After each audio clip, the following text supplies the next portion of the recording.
আজকের মূল্যবান কথাগুলো শেষ পর্যন্ত শোনার অনুরোধ করলাম।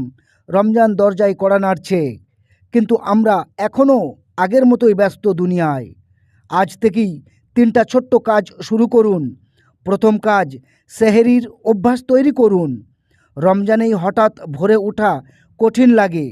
আজ থেকেই চেষ্টা করুন একটু আগে ঘুমাতে আর ফজরের আগে উঠতে।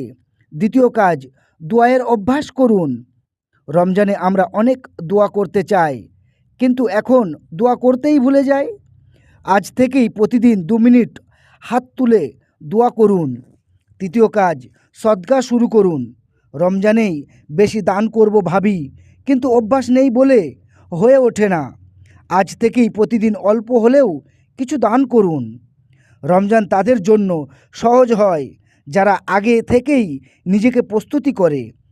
এমন ভালো নসিহত শুনতে শিখতে আমার চ্যানেলটি সাবস্ক্রাইব করে পাশে থাকুন। সমস্ত মুসলমানের ঘরে শেয়ার করে পৌঁছে দিন। আপনার আমলনামায় সওয়াব লেখা হবে ইনশাআল্লাহ। আসসালামু আলাইকুম ওয়া রাহমাতুল্লাহি ওয়া বারাকাতুহু।